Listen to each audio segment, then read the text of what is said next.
I'm telling you, people would just give up, bro. Because I felt the moment where I was like, yeah, like, oh, I need it's to think a lot of that. Should I go back to school? Should I do this? Should I, what am I about to do? And I tried becoming, what's it called? I tried to do real estate. Mm-hmm. Failed the test by 1.2 times. I did that. Yeah, that shit sucks. Yeah, being in that space, because I want to use it to help build on both ends. But when that shit happened to me, I took it as a sign from the universe. Like, yo, it's not your time for that right now. Right. Go back to what you really want to do. Right. And make that work. Make it happen. Make it work. And that's exactly what I did. Well, it's the big show.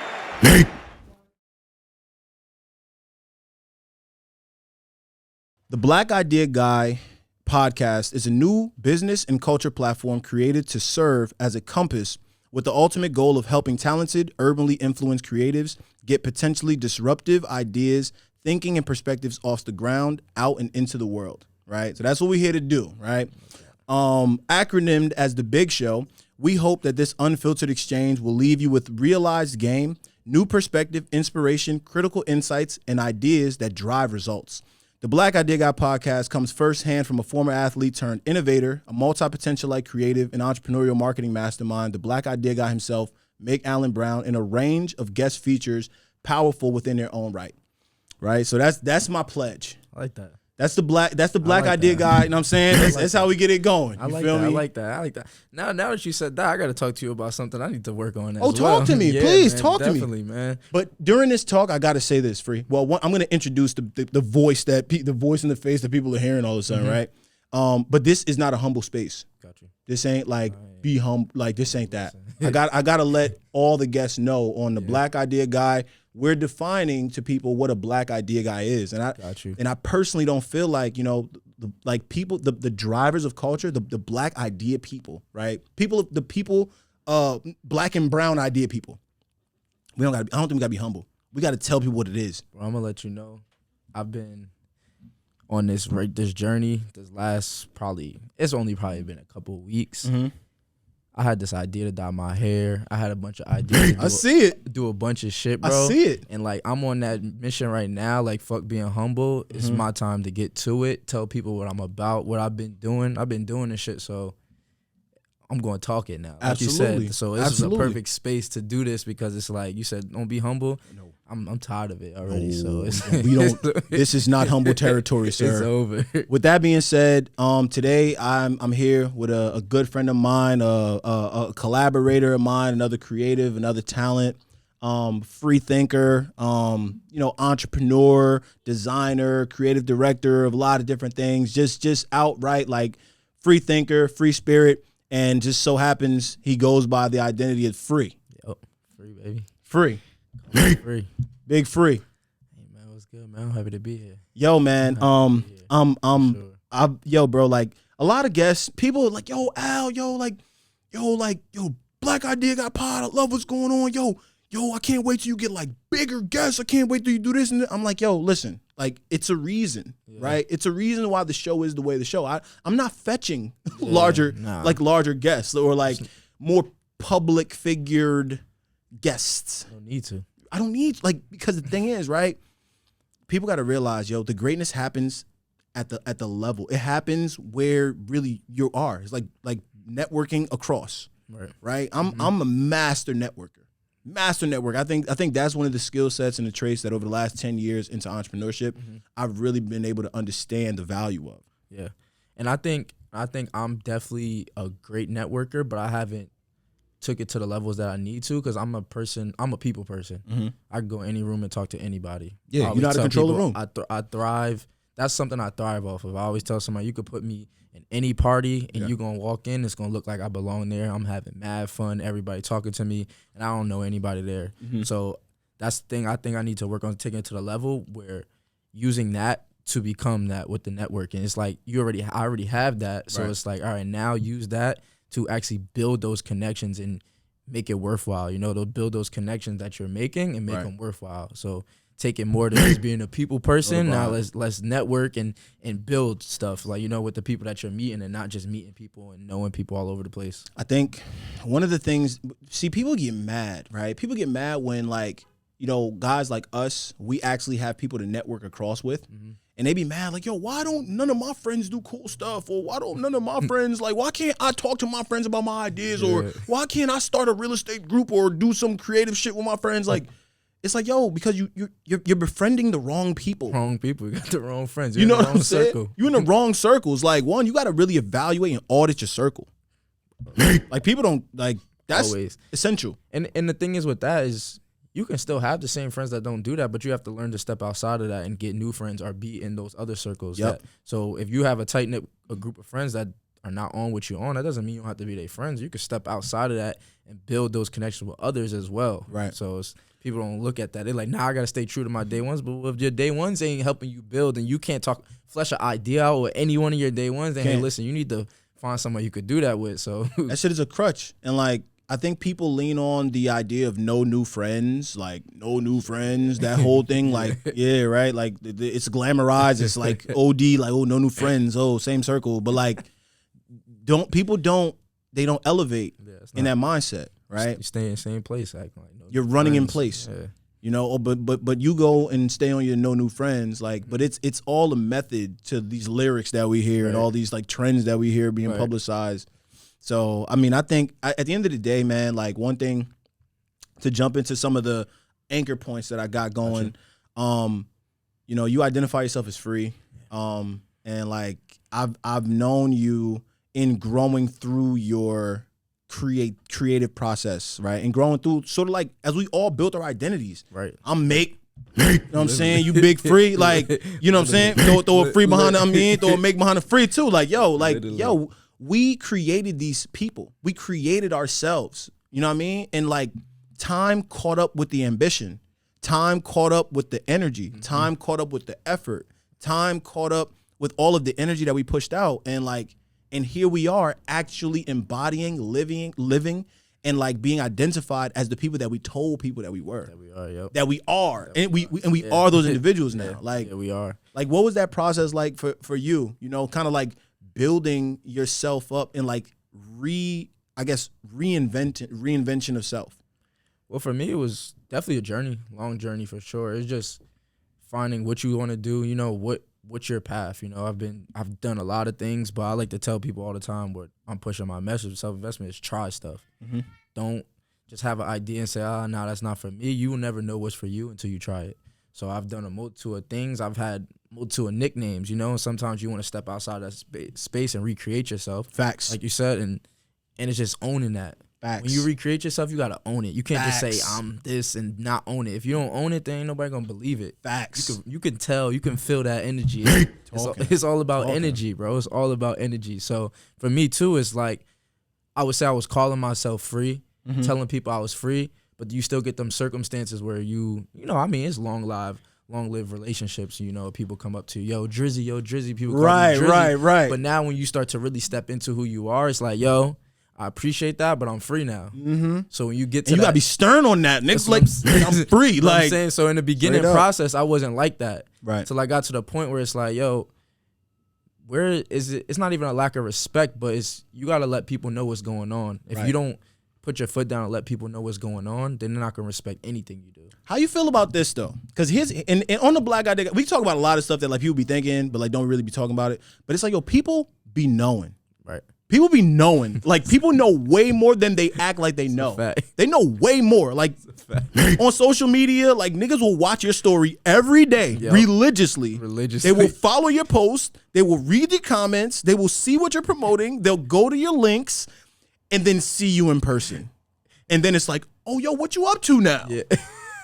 It's like, dude, according to the story this morning that you liked, you're the first bubble. You're the first one to watch my story every day. You know what that big? You're gonna ask me. That's crazy. What's going on? You know where that comes from? I think these people. What's going on? Yo, what's going on? I think that comes from people not knowing how to communicate, not knowing. I don't know what it is. Not knowing how to show love. Yeah. So if you've been watching it and you want to tell somebody like, yo, I respect what you're doing. Right. Some people have a hard time doing that, and I don't know what the cause is. It might be internal. It might be anything. It's like dick riding. Yeah. It's like, oh, like, So- no, you dick riding. So that's one thing why they say, yo, what you up to? Because now it's like, I know what you up to, but I want you to tell me. So now I could be like, oh, word, that's lit. Instead of being like, yo, I see what you doing. Right. That's lit. Because now they take it from a perspective of like, oh, if I tell him I know what he doing, he going exactly. He think I'm dick riding.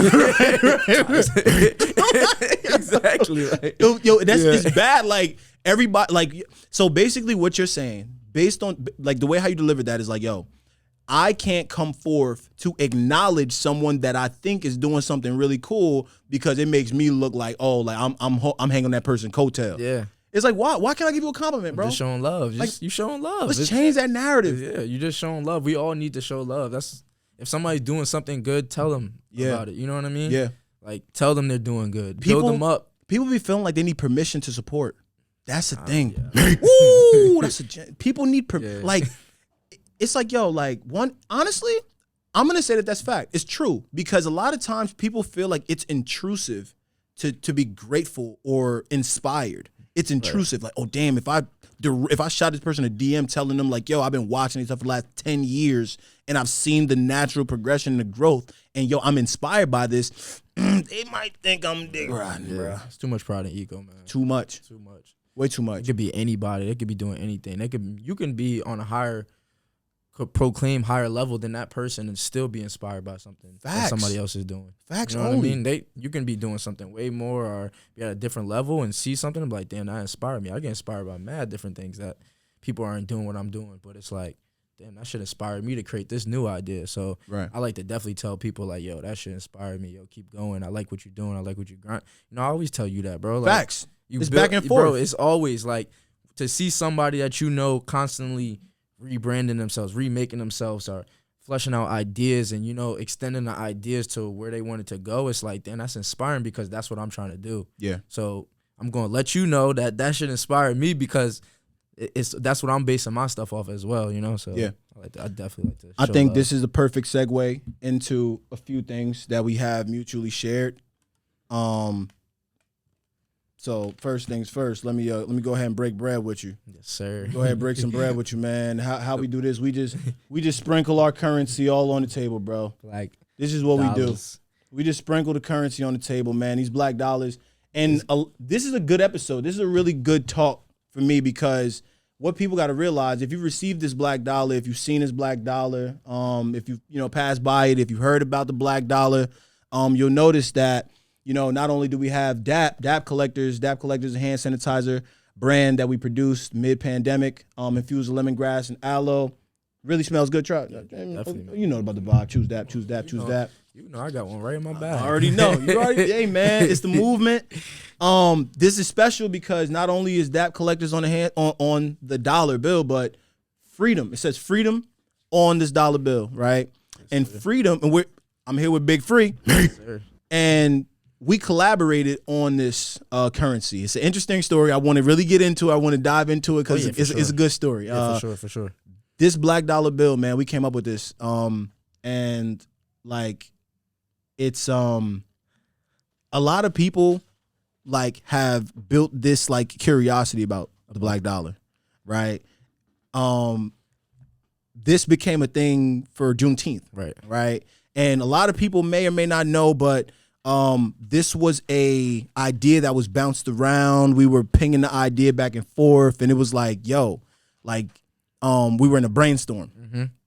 You, myself, and Bleeze. Yeah. You know what I'm saying? Solid brainstorm too. Solid brainstorm. And like for some reason, I'm thinking about the way of us coming together to go do the Juneteenth event at Liberty State Park. We like, yo, it was in the interest of us figuring out, okay, we all have our brands. Right. All our brands stand for something, but now we're gonna come together to do something in this environment where black culture is gonna raise and be so like polarizing and uplifted. Exactly. How do we stand out? Right? We were thinking about a bunch of different things. And like, you know, I just so happened to be sitting there a little quiet and I blurted out, I'm like, yo, why don't we just create black dollar bills and just give them out, right? Like, you know. Bro, as soon as, and as a graphic designer, as soon as you said it, I'm like, hell yeah, because I want to design the shit. You was with it. Like, hell yeah. I'm you like, was with it. What? Let's do it, because I want to design that. As soon as Right. you said, I'm like, design our own bill? Shit, give me the project. To I'm me, with it only like real talk. When I was thinking about this, I was like, yo, it only really made sense, right? Because the marketing mind in me said, okay, we're gonna be a vendor amongst a group of 13, 14 other vendors. Right. Everybody's gonna be selling a range of different stuff, and the people that are gonna be there, the demographics that's gonna be there, they're gonna be there to have a good time.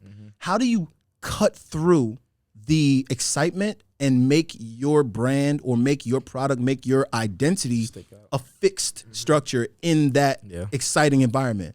And I'm like, yo, like, what is really gonna be able to like take precedence over all the other exciting shit that's gonna be happening in this environment? And I'm like, yo, money. Yeah, it's money. I'm like, yo, money will always prevail. Anytime you see somebody walking around with money, and you gonna definitely take a look. You get curious. You gotta look. Like, what's going on over there? What they doing? Gotta look, yo. And like, what's crazy is, right, as intriguing as this has gotten, yo, everybody didn't see it in the way that I saw it in this moment, in the moment when we were brainstorming. Definitely. Everybody didn't see it that way, yo. And the idea was kind of like side-eyed. Yeah.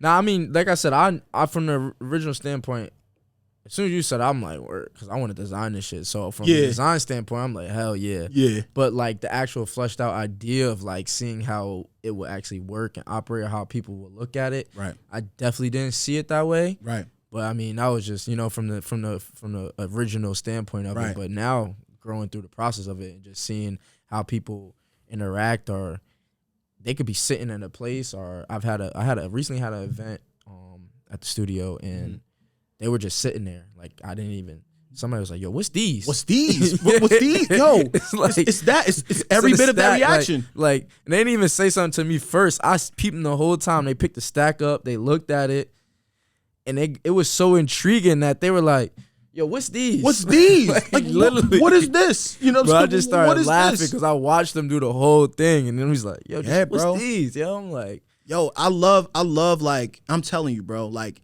as maniacal and as tactical in this, like, trying to, like, experiential marketing type of, like, frame that my mind goes into, I knew, like, I'm telling you, free on any major power up there, what's going on? I knew that if we did something like this, like, I'm literally, because we're in a time frame right now where people are playing with money, with money concepts, cryptocurrency, NFT, all the digital stuff. Like, you know what I mean? You got all these different financial structures. So I'm like, yo, like, people are creating currencies now, like, whether it be digital or fiat currency, regular. I'm like, yo, people are dead ass just thinking about money differently. Right. So I'm like, all right, cool. Yeah, it could be something cool. It could be more message based. Right. And that's all it really is. Like, when people see the black dollar, they think of like, yo, this message of keeping our dollars in our community. Right. Which was a big message that we were trying to go for when we were brainstorming. That's literally the message. Yeah, that was the message for it. Right.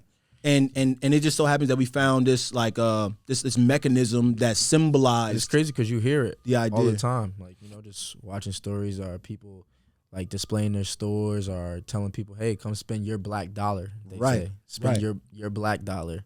So it's mentioned all the time. But it hasn't been personified. Exactly. Until, two black guys came together and like, yo, let's do this. Let's make a dollar. Let's put Harriet Tubman face on it. You know what I'm saying? I ain't want to do it. We'll do that shit. Exactly. And yo, believe it or not, man, I think, granted, for our first year participating in the Juneteenth celebration, it was like a new concept, but I've still been getting questioned about like this and that. I think from the standpoint of the black dollars was success.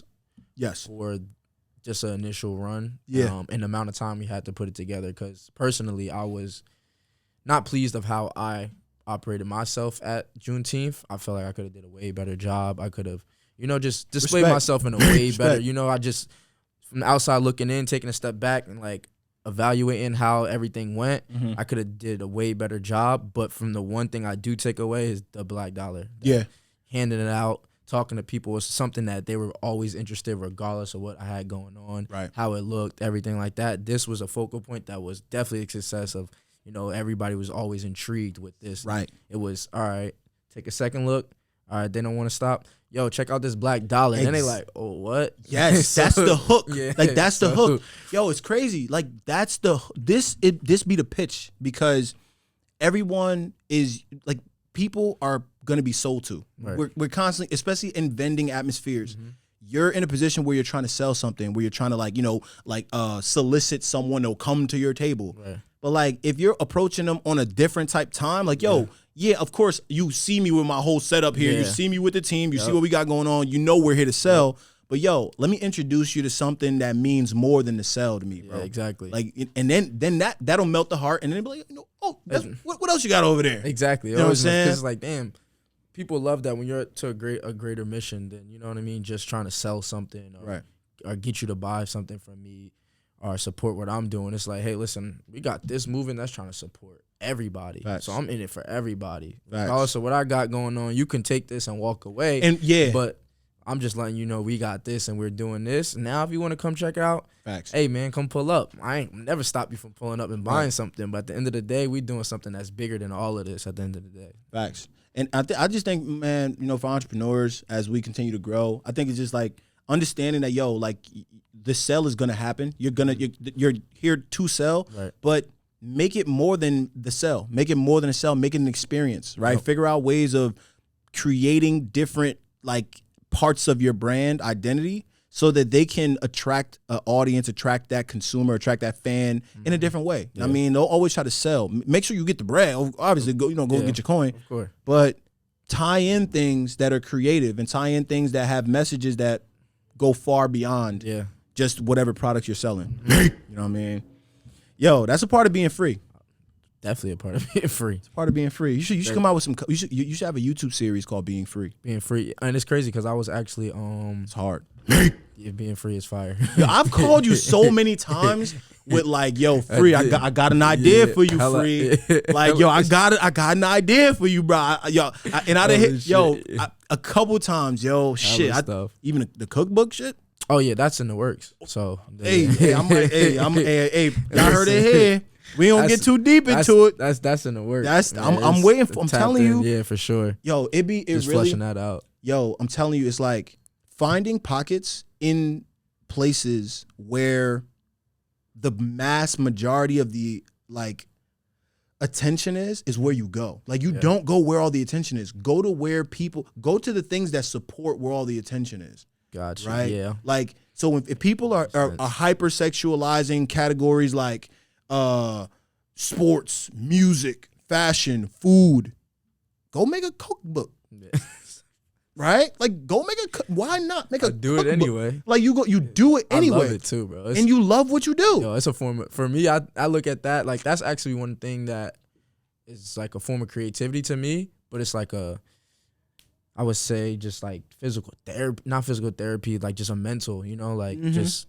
It gives you peace of mind. Peace of mind. When I'm cooking, it's just there. Got some tunes on, might watch a football game or something, but I'm just over there just getting to it. I recently had a time when I realized that I really like to do it. We had like a little get together at the crib.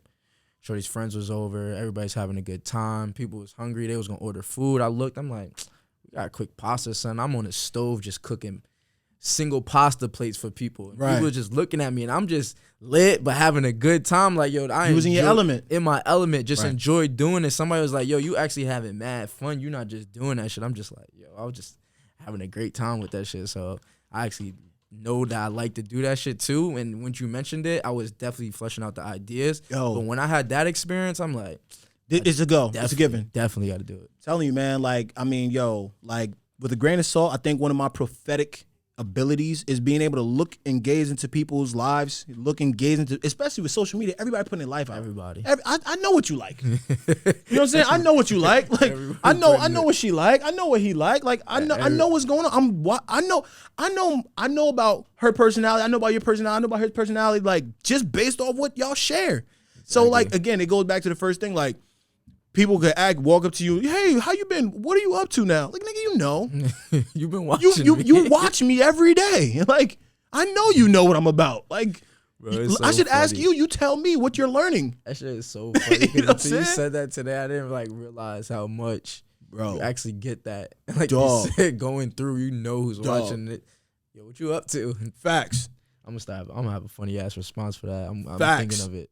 It's got to be something funny every time now. Yo, that's something similar. This is totally left of center, but this is like kind of funny. It's kind of cruel, kind of funny, whatever. But like, it's like I used to yo, like when you walk up to like you walk into somebody that you know is about to ask you for change, like you walk into somebody that you know about to ask you for like money, ask you for change. You ask them for You ask them first. You gotta ask them first.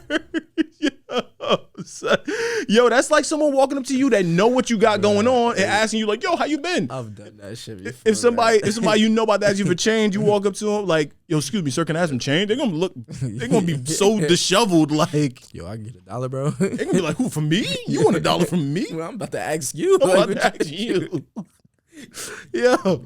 Yo, man, that's really they'll be the random type thoughts going through my mind, but yo, man. So all in all, we spoke about the black dollar, what we did at Juneteenth, and I think all of those things kind of like they carry us into a bigger vision than what we kind of doing, right? Like there's a greater vision to all of this. Like you're doing a lot of different stuff. Like I mean, you got albums, like with an S. You got albums out, like which is nuts because in a matter of 3 months. in a matter of 3 months, like yo, you're on a crazy run. Like you're on a crazy run. Like you're celebrating a collection, a 5-year anniversary. Yeah, this is important to me for real. You know, like I mean, lot, so bro. a 5-year anniversary. So okay, so you're celebrating a 5-year anniversary of Free You. Yep. Right. University. Yep. And over the 5 years, like what was that roller coaster like? Getting to the point of where you're gonna celebrate 5 years of doing this. Shit was madness, bro. What was this like of doing this? Like shit was madness because originally it started from an idea that I didn't even want to do. Facts. I was making clothes for people with the printing company. And somebody like, yo, you should make your own stuff. I sat with that idea for like a year before I even did something on my own. Mm-hmm. So I took that idea and I was like, once I did it, I was like, if I do it, I want it to be more than the clothes. I don't want it to be, this is not a clothing brand. Right. That was from the start. I always said that. This is not a clothing brand from the start. This is going to be a message. I'm going to push a message. If I'm going to do it, we're going to create dope designs, but we're going to do this based on a message. It's either you can rock with the clothes if you want, but I don't care. If you're rocking with the message and I can inspire you to do something better for yourself, listen, I win at the end of the day. See, let's hold it right there because that's unpopular opinion. And like I think a lot of times people in our category or people that are on looking our journeys, they'll overlook the value in that, right? Like, yo, if you build a solid brand, if you build a tribe of people that are like obsessed about a message, you could put that message on anything. It ain't about just the shirts. It ain't about whatever the threads, the clothes, the jeans, whatever.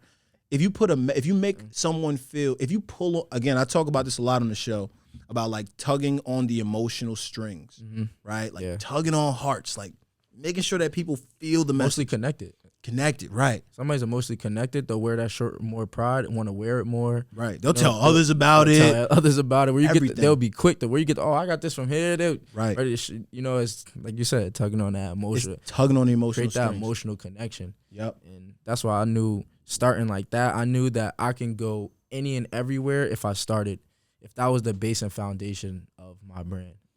So if you starting from printing other people's clothes, right? You came out, you wanted to print other people's clothes. Started a printing business. My friend needed the services. Right. I'm in a point where I'm trying to be creative. I'm trying to make money. Mm-hmm. If you need that, everybody else needs that. So then there's a problem that I can solve. Yeah, I can solve. I can be in that space. I can be in that space where I'm connected and I understand what you want. Yeah. And not go into these businesses that have been there forever that don't care really. They just going what you want and they're going to print it. And if it's not the way you want it, it's like, hey, listen, this is how it goes. Now, if you have somebody in that space that understands what you want, that's doing it themselves, that's in that culture, right? You know what I mean? It's easier to get business that way. What do you think in your 5 years, run? AE, make sure it's still running. Okay. What do you think in your 5-year run was some things that someone in your position could have like fallen off that path? Like, where would they have fallen off that path if they were in your 5-year run? Probably shit. I can say that shit from experience. The Facts. time I had when I ended up moving, and I was in a space where I was doing the business, doing the brand, and you get to that halt, like you hit a wall. You feel like you hit a wall. You can't create. You don't know where you want to go next. Right. This shit's not working. This not working. This not working. But what do you consider working? And I think that's yeah. What does working and not working mean in a startup and like a small business growing? So, but I'm saying that, and when people do it, when you do it for the money, is where the problem is, because Facts. Working would be, all right, people not buying this shit. It's not buying, right? It's not going working nowhere. Yeah, right. It's not working. So when I was in that mind frame of like, dang, I think I should be farther than this now. Or where do I go? How do I create this? How do I make this different? You know? Yeah. I have a message, but how do I make this different than anything else to push it and people to really accept it and understand what's going on? Mm-hmm. And that moment right there, I sat and I literally was there in my room, blessed enough to have my parents supporting me, no job, just sitting there like, yo, mom, what the hell am I doing? Like, I'm asking my mom, like, I don't even know what the hell is going on right now. Right. In that moment, people would be like, they would quit. They would just be like, all right, fuck it, I'm about to just go get a regular job.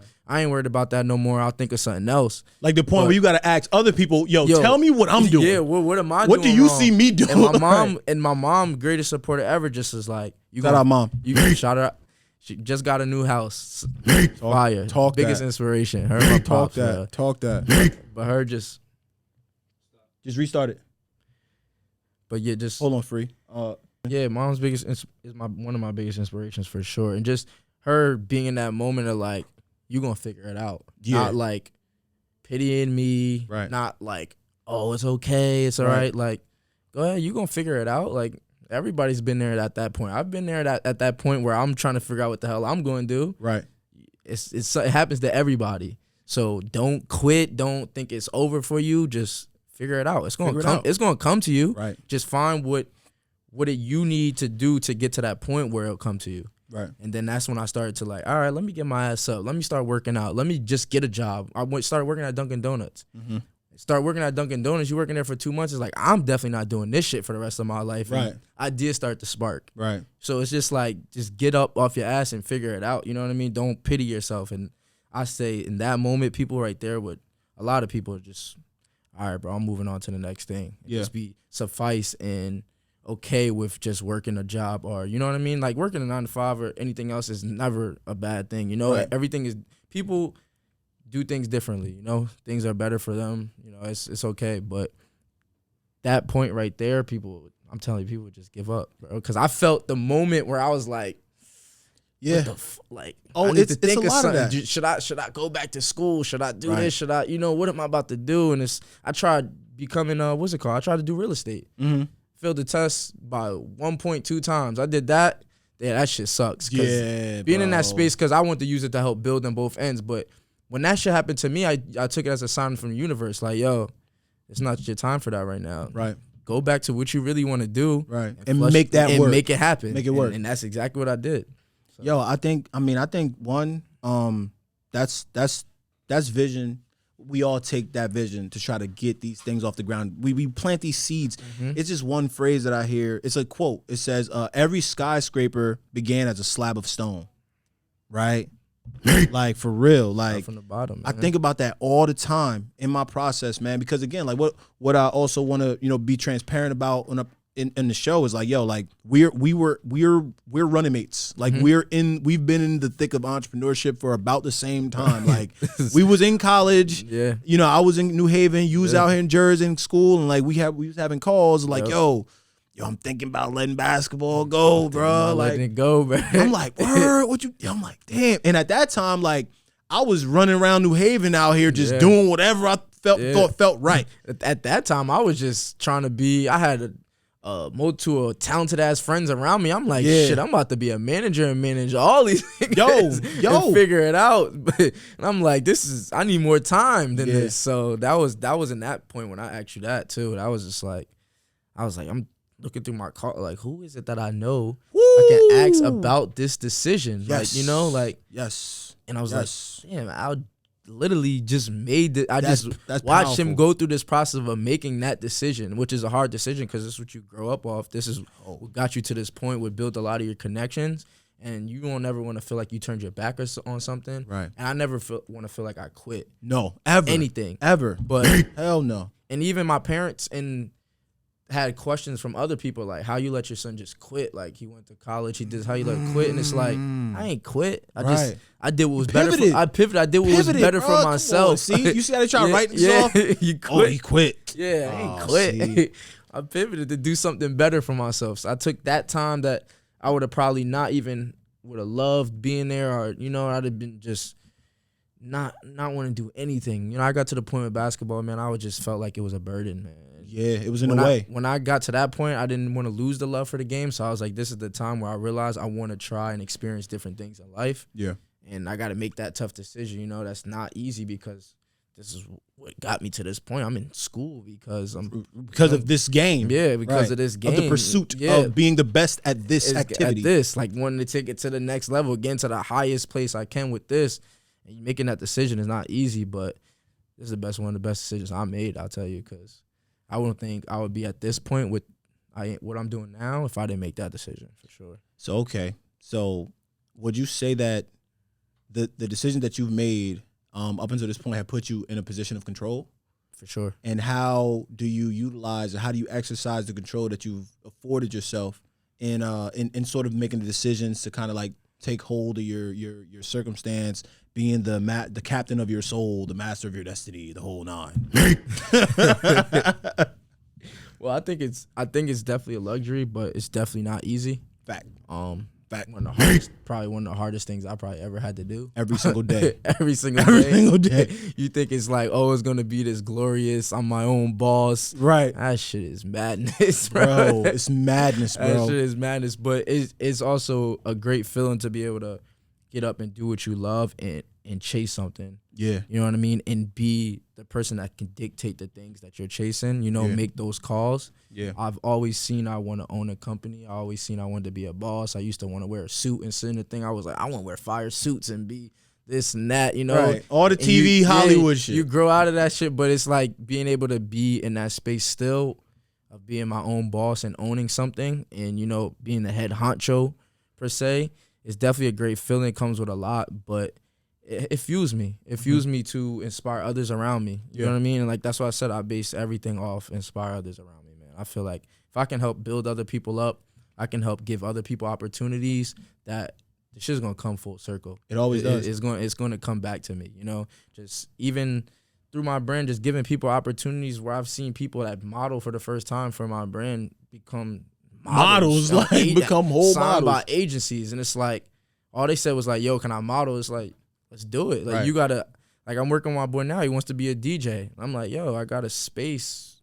Come practice. Utilize it. Yeah. I throw events. Come pull up. Like I don't keep like, bro, I ain't that. It don't matter. That's how you gonna get better. You know. Right. So just giving people those opportunities. That's why I think I utilize my being a boss, or you know, being your platform. Yeah, my platform for just giving those opportunities and building, because I know that it's gonna come full circle where somebody's gonna hand me opportunity. Like, right here, I see what you're doing. Right, I'm about to do this for you. Right, this is what's gonna take you to that next threshold of where you need to be. I agree, yo. It's like, with all of those opportunities, man. Like trying to get that. Like one, we've been putting in work. Like we've been putting in a lot of work. So I think now is, you know, they say, like, luck happens when opportunity meets preparation. And like, yo, when you work for a certain amount of time and people see you working, they're more likely to come in and like offer you an opportunity. Yeah. You know what I mean? Yeah. But like when it comes to us being around, you know, like having friends that have pursuits and wanting to do certain things, us affording them opportunity, we're literally just doing what, you know, what we want to do, right? Yeah. And we've created these environments where, oh, yo, hey, you said you like to do something? Yo, do that over here. Yeah, like, yo, like, hey, I got a way that you can execute your gift, your skill, without you having to go through the ringer of building up your own environment to do it in. I've created this world, this universe, in this snow globe. You can be the greatest at what you do. That's exactly. Bring it over here. I still think we fight problems with that, though. We do. It will forever be problems with that. Because instead of people accepting it and looking at it as bigger than you yourself, then they don't want to join. So it's like I got to tug and pull. Right. Come over here. Come be a part of this. Right. I got to tug because they look at it as I'm working for you. You're an authoritarian. Yeah. Everybody gonna be captain. They're gonna sink the ship if they can't be captain, bro. Like people gonna collapse the dam. Like I'm building this for us. Like Right. this is what I did it for us. So we could get to that point where what do you do? Okay, now we need that over here. Right. Making the same amount you making over there, more than what you're making over there. You get to work with me. Right. But people like, yo, this is a fact. But yo, like people want to gain the acceptance of a machine to validate their opportunities. Gotcha, like you'll give someone the opportunity to say, yo, you're a DJ? Yo, come DJ for me. I'll give you, this is what we can offer you for that opportunity. Cool. But then they'll go and like, let's say a larger corporate entity gives them less, right? Gives them much less of the opportunity that you're giving them, right? And they have way less control over the environment and how they go about what they love to do. But they'll go jump right on that boat, boy. They'll go jump right on that boat. That's the biggest opportunity to them. It's like, yo, what? It's like, yo, dude, I was giving you double. I was giving you like so much more value. And you can go and create your own environment. Yeah. But you're gonna go and because they're in headlines or they have this person working for them, like, hey, what are you really after now? I mean, that's the question. What are you really after? Definitely, and everybody's not. I mean, I don't hold against nobody either because everybody's not comfortable in those spaces. Some people want that comfortability. Yeah. To just be like, all right, well, I know what's going on over here. I know at the end of the day, I'm gonna get this. I'm gonna get that. That people just, that's what satisfies some people. So I don't never hold that against anybody as well. But I just think that's something that definitely needs to change where people need to give more of a second thought to. It's like, shit, I can help them out, we do this. And if it don't go nowhere, and I'm not telling you quit your main job. No, don't quit your job. Don't quit your job. Don't listen to Big Idea. Black Idea Guy Pod, Big Show, and say, oh, nah, like, I'm going to be an entrepreneur. Nigga say, quit your job. I'm pulling up. Yeah, I work for you now. That's it. Nah, bro. I don't do that. I ain't telling you to quit your job, bro. Don't be that guy. I did not tell you to do that. But, man, that's what I see. I see that's a problem. But I think once we fix that, I think people start to like really accept that the people around them are creating and can provide them those same opportunities that these people with resume can. I be telling people, yo,